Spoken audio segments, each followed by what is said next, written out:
I've been traveling across Bengal covering the state assembly election and looking at a variety of topics that have defined the campaigning for the polls. Right now, I am in Jhargram, part of the state's impoverished Jangal Mahal region, but I want to show you something that is a stark reminder of the Maoist insurgency that was once predominant in this area. I'm inside a bogie of the Gyaneshwari Express that derailed in 2010, killing 148 people, one of the deadliest train disasters in the history of India. 16 years ago, the night air was shattered by one of the deadliest train accidents in our history. The Gyaneshwari Express did not just derail, it was sabotaged. 148 lives were lost in the twisted metal of these bogies.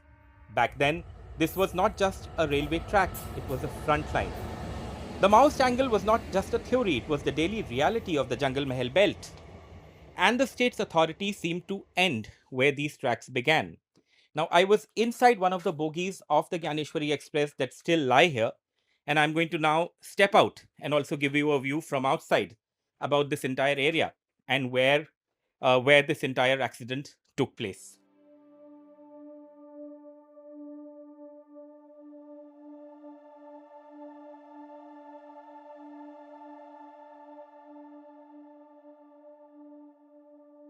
This is the outside view of where the bogies of the Gyaneshwari accident still lie to this date. These mangled remains are testimony to the horror of the tragedy that took place. I'll ask Minwar to just give you a few shots of all of these bogies. This is not the only one. There are multiple bogies here that are in the area. But I also want to talk about what has changed now in 16 years. The guns here have largely fallen silent. Maoism in this region has not just ebbed, it has been dismantled. The political credit for this is a big tug of war.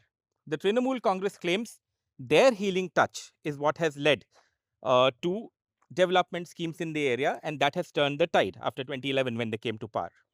The centre credits a relentless security crackdown. The red terror that derailed this Gyaneshwari Express now appears to be a ghost of the past.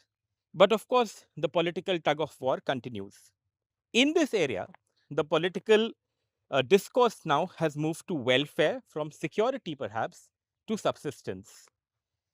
When we went around this entire area, and you can watch our reports from Jangal Mahal on DeKoder, there is a lot of talk about welfare schemes. There is a lot of talk about whether these welfare schemes are enough or not to help the people of this area.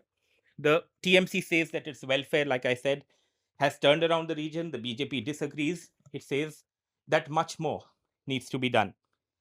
What cannot be denied is that this entire area continues to be very, very impoverished. It has some of Bengal's and the nation's poorest people. Now, like I said, while scenes like this are a thing of the past, the Maoist insurgency does not exist in this region anymore, but poverty does, real issues do, and one does hope that as this entire area goes to the polls, these are the issues that will remain part of the spotlight, and that politicians, whoever comes to power, will do more to address them. Meanwhile, you can catch all our reports on this area on the Bengal Assembly election on DeKoder on our social media pages, and please track them, follow them, and give us feedback.